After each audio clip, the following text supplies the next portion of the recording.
por Rafael Correa y otros, con lo que la sentencia queda en firme.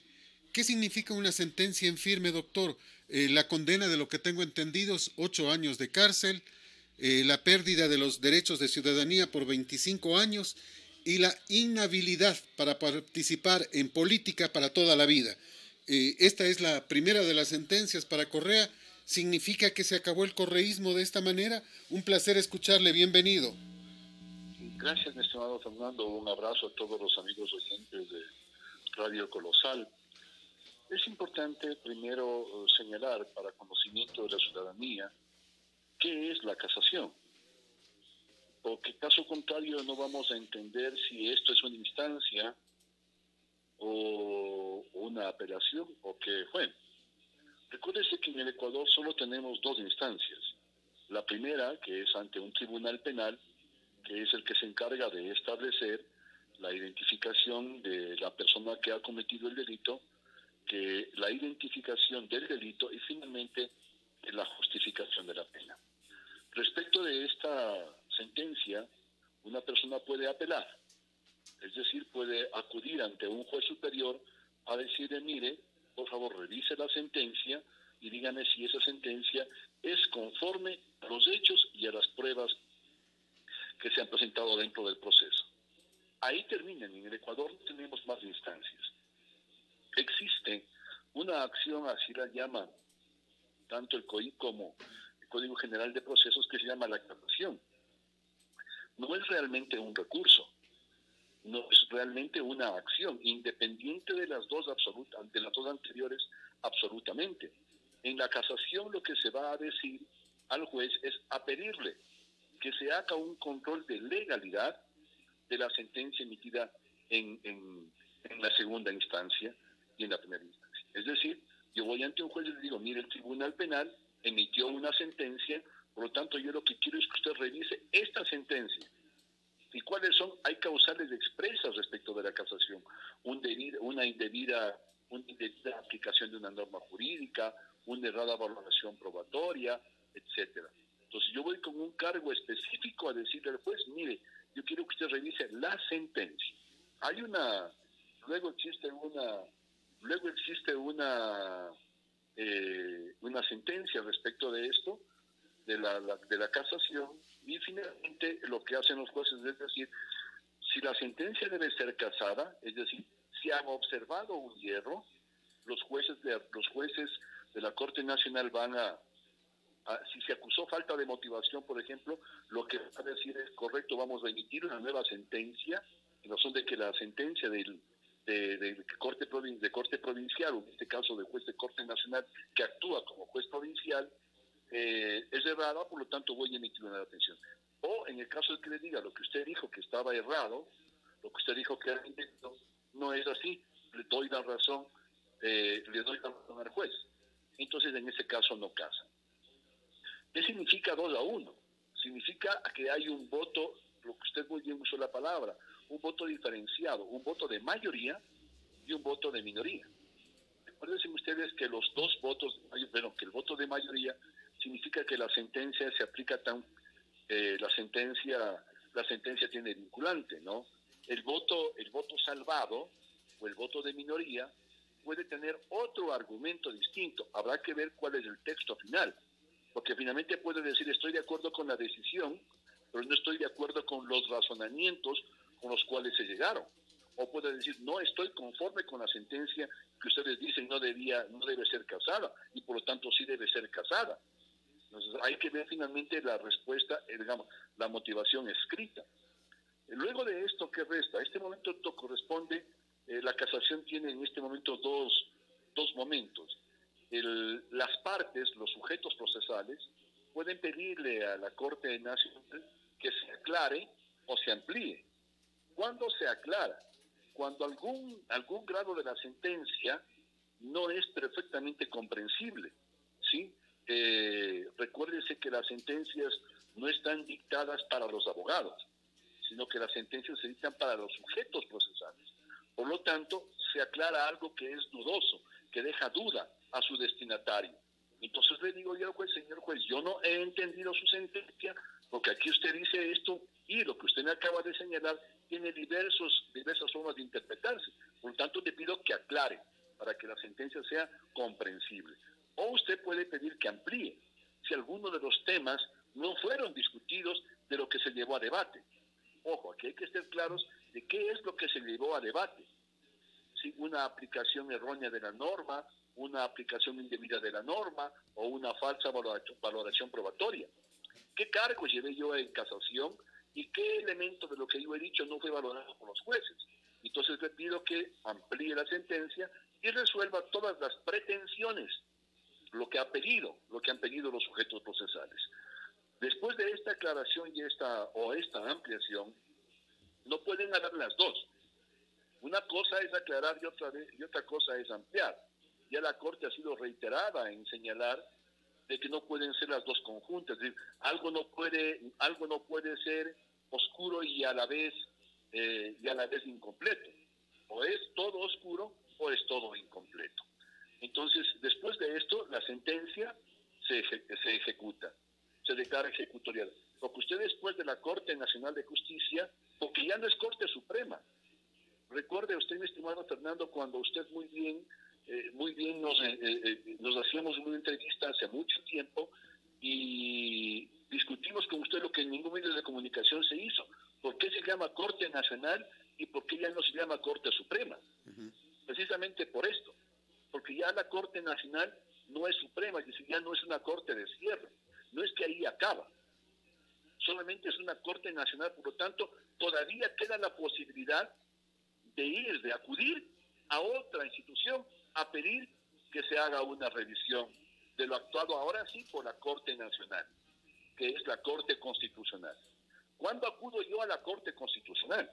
Es decir, si después de 3 días los sujetos procesales no piden aclaración o ampliación, ahí concluye la causa, mi estimado Fernando. Ahí concluye la causa. Y tiene que ejecutarse, queda en firme.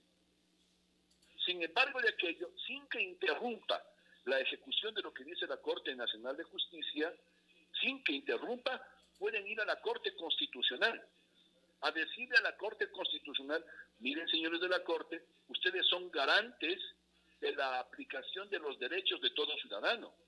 Y en la Corte Nacional de Justicia se violó mi derecho al debido proceso en la garantía de defensa, en la garantía de motivación, en cualquier vicio que implique violación directa de la Constitución, en los derechos del justiciable, ¿sí?, o en los derechos del debido proceso. Y la Corte Constitucional tendrá que admitir y decir, correcto señor, su caso sí es un caso porque tiene que pasar un informe de relevancia y trascendencia. No todo lo que va a la Corte debe ser admitido.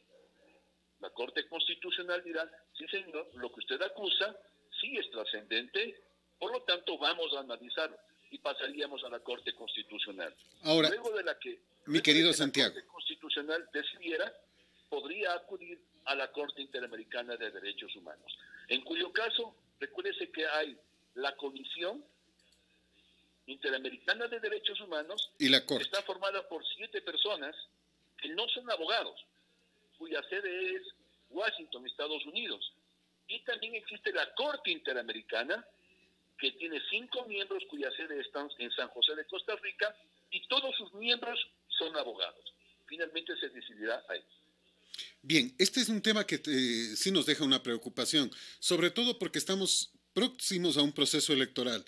Con esto, ¿podemos entender que la sentencia prácticamente está ejecutoriada?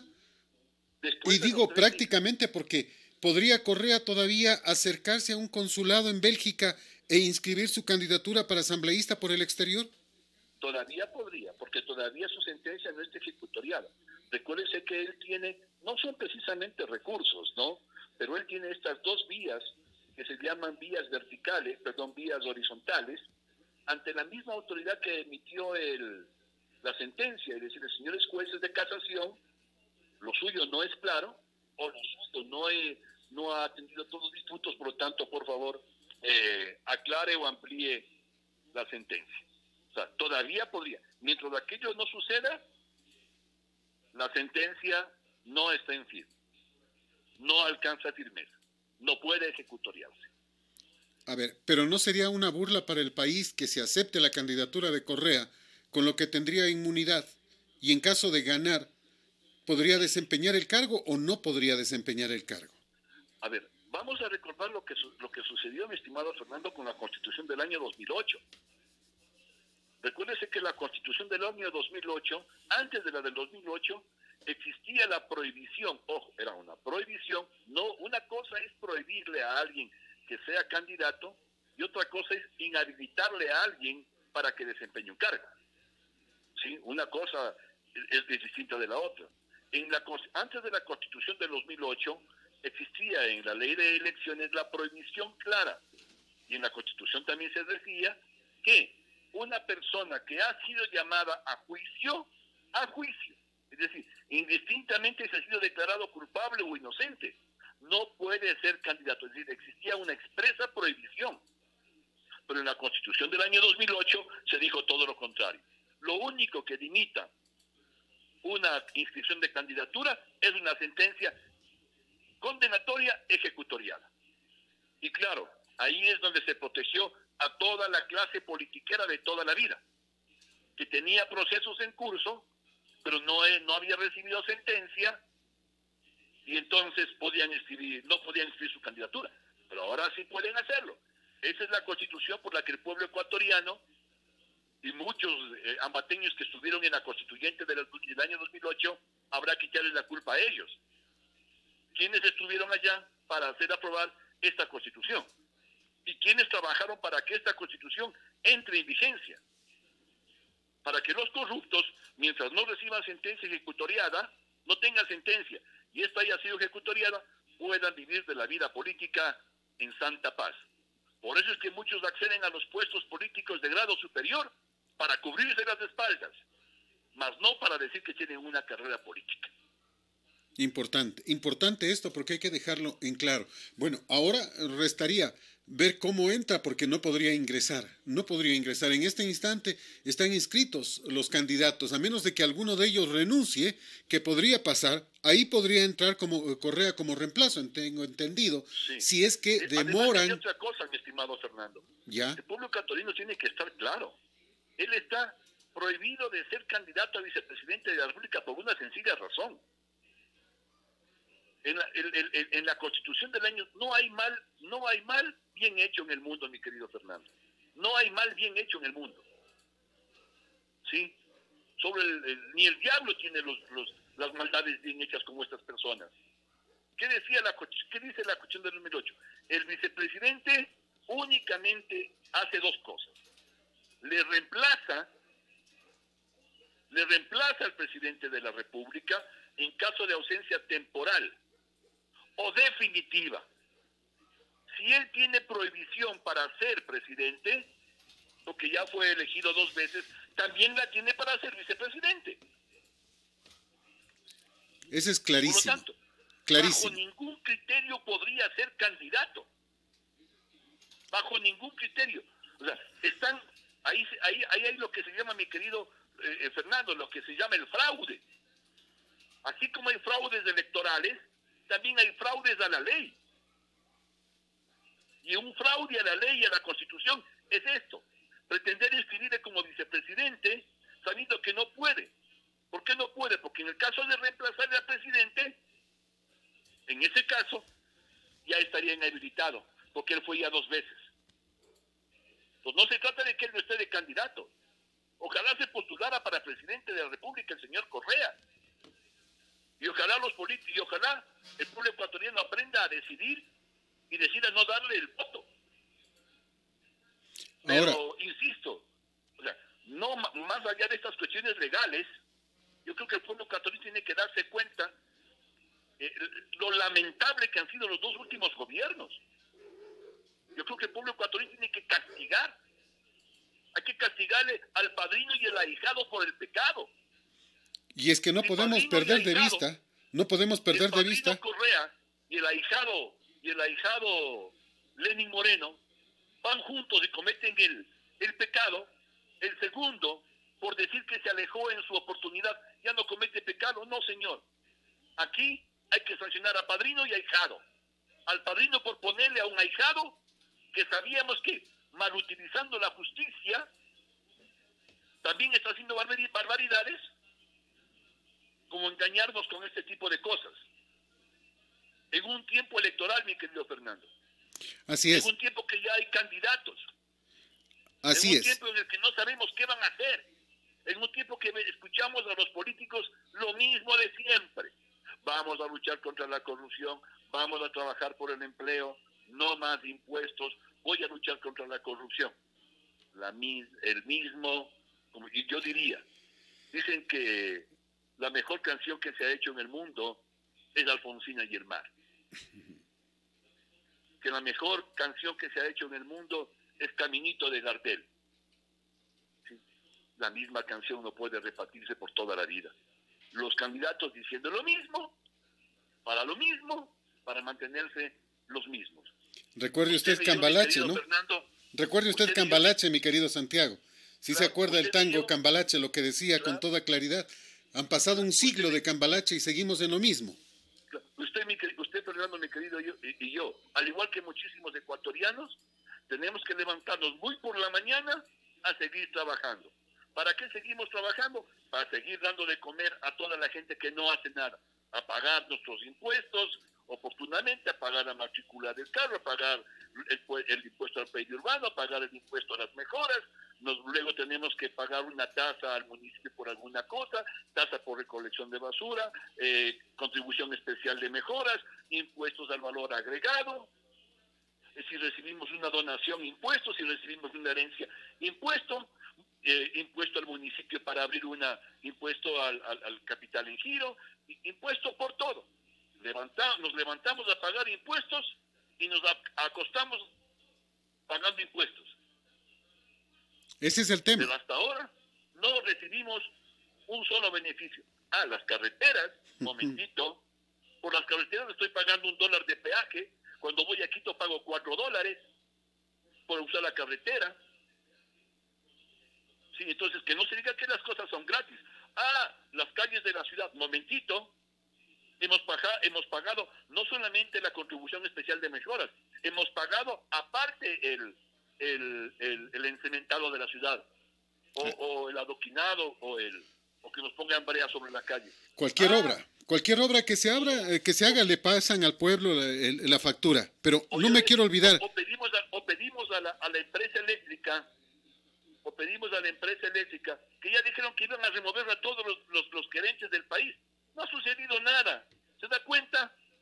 Palabras al viento. ¿No? ¿Qué nos dice? Es la mejor empresa eléctrica del país. Sí, pero cuando pedimos que nos cambien de foco, de ese foco de luz tenue a una luz bastante clara, nos cobran. Y lo peor que no nos cambian. Nos ponen el medidor, nos cobran. Nos van a arreglar cualquier cosa, nos cobran. Ese es el tema. Pero no hay que perder de vista que hoy muere el mito de Rafael Correa. Muere la mentira, la propaganda de una década, de los pocos fanáticos que le quedaban, de su poder omnímodo. Muere esa mentira. El capo está derrotado, pero la banda no. Recuérdeme, querido Fernando, todavía nos quedó, desde hace aproximadamente menos de 20 años, nos ha quedado todavía la Bucaram. Entonces, si son iguales el uno y el otro, todavía tendremos Correa para largo. ¿Sí? Acuérdense que la sarna al perro deja secuelas. Vamos a ver en quiénes se pegó la sarna. Y ese es un tema que es complicado y preocupante. Reitero, el capo está derrotado. La banda no. La banda va a seguir insistiendo. La banda va a buscar a quién poner. Algún títere le queda siempre. Como Arauz, por ejemplo. Siempre quedan. La mayor cantidad de candidatos, más de 9 binomios en este instante, son claramente de filiación correísta morenista. Es decir, hay que tener mucho cuidado en las próximas elecciones. Bueno, yo no diría que hay que tener mucho cuidado respecto del correísmo, mi estimado Fernando. Con todo respeto, yo diría, hay que tener cuidado de todo. Han estado 4 asambleístas en el país, mi querido Fernando, y no han hecho nada. Que me vengan a decir que han hecho 1, 2 o 3 leyes. ¿Qué leyes? ¿Qué leyes? ¿Leyes para los empresarios? Leyes para los bolsillos del gobierno, nada más. Exacto. ¿Qué es lo que dicen los empresarios ahora que se les pide el anticipo del impuesto a la renta? En los últimos meses no hemos recibido beneficio alguno y los quieren cobrar impuestos. Y adelantados. Y adelantados. Por favor, Fernando. Y todos los años que han recibido, sucretizaciones, corporación financiera al servicio de ellos. Entonces, estimado Fernando, ojalá el pueblo tenga, lamentablemente el pueblo no tiene memoria, con todo el respeto, el pueblo seguirá eligiendo lo mismo. Nos podemos pasar hablando 10 años, mi estimado Fernando, de lo que no debe hacer el pueblo, pero al pueblo, con todo el respeto, yo no tengo, usted no me llama a mí para caerle bien al pueblo, usted me llama a mí para absorber una consulta y tener una entrevista y un diálogo. Por eso yo no tengo que caer bien a nadie. Usted me llama para que sea imparcial y yo diga lo que yo pienso. Yo soy responsable de lo que pienso. El pueblo, al pueblo se lo convence con un buen afiche. Al pueblo se lo sigue convenciendo con una buena palabra. Al pueblo se lo sigue convenciendo con una palmadita en la espalda, con una libra de arroz o azúcar o la esperanza de trabajo y camello. Con una gorrita. Con una gorrita, una buena camiseta, una buena chompa, unas muchachas y unos muchachos en la vía pública, sacrificados todo el tiempo, carros a montón, propaganda en la radio, diciendo que se ha sido bueno toda la vida, cuando toda la vida han pasado 20, 30 años en la política. Al pueblo se lo convence. Finalmente a ellos no les importa lo bueno o malo. El pueblo me elige, dice. Y por lo tanto yo gozo del respaldo del pueblo. Y no importa que sea, o no importa que piense, o no importa que haga o no haga. A mí el pueblo me elige. Ya. Entonces, pueblo, no reclame lo que usted debe elegir. Me quedo con una última inquietud para cerrar, porque el tiempo es nuestro peor enemigo, mi querido Santiago. ¿Qué pasó con usted? Y hago esta pregunta porque mucha gente nos dice, ¿y qué pasó con los pesos pesados? ¿Qué pasó con Santiago Alvarado? ¿Qué pasó con Aníbal Nieto, Mario Mayorga, el propio Fernando González, el doctor Morales, Luis Fernando Torres, los pesos pesados de la política de Tungurahua que esta vez no participaron? El caso personal, Santiago, ¿qué pasó? Mi estimado Fernando, yo he participado ya 3 veces. Y las 3 veces he participado con absoluta autonomía. Yo no soy un hombre que se debe...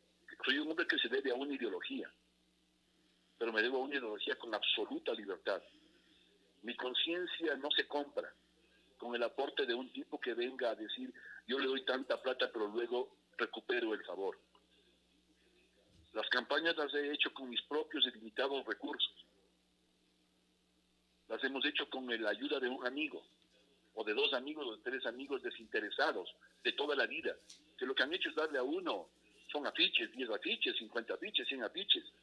Por eso es que nuestra campaña ha sido pobre. Yo no soy candidato de club. Yo no soy ex banquero. Yo he sido gobernador y para ser gobernador renuncié mucho tiempo antes, no inmediatamente de ser gobernador, a ser candidato. No. Entonces, mi querido Fernando, aquí hay que tener una buena vaca con una buena teta a la cual prendarse, que significa tener un buen candidato presidencial, y segundo, tener bastante plata o quienes le financien para tener la ocupación. Yo no tengo ni lo uno ni lo otro, mi estimado Fernando. Mis amigos son gente limitada, son profesores, son gente como usted que vive y trabaja todos los días.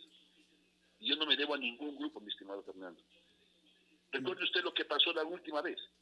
El señor general Moncayo se vendió a 5 o 6 candidaturas, sin guardar una proporcionalidad y una coherencia, obligando a que los candidatos de la Asamblea nos ataquemos entre nosotros mismos. Esa no es una candidatura. Nunca pensamos que iba a ser eso. Y ahí está la respuesta que obtuvo, ¿no? Ahí está la respuesta que obtuvo. Y dejan de tratar asuntos importantes, mi estimado Fernando. Como por ejemplo, hay que preguntarles a los candidatos, pues, ¿Debe continuar o no el despido intempestivo en el Ecuador? ¿Es bueno o malo el despido intempestivo? El despido intempestivo debe ser castigado como arbitrario. El despido intempestivo debe ser castigado como injustificado. Ahí se trabaja a favor del pueblo. Ahí se trabaja a favor del trabajador y no del empresario.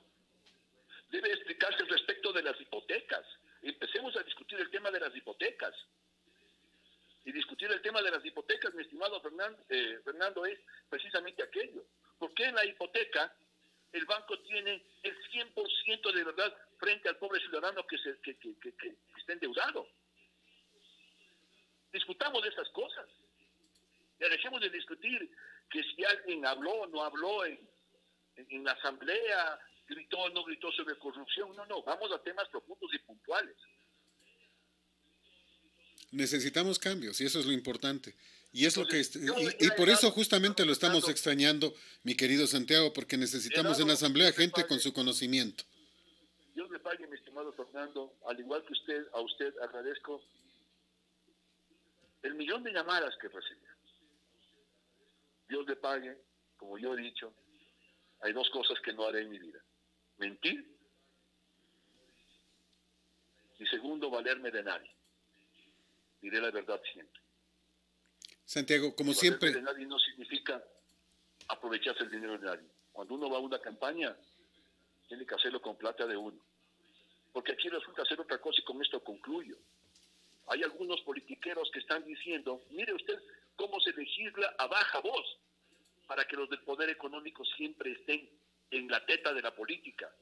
No el auspicio a candidatos. Yo renuncio a la asignación que el Estado me da para ser candidato. Yo pregunto, ¿y los que no tenemos plata? Entonces la política va a ser siempre para los que tengan plata, para los que tienen la posibilidad de hacer una campaña política.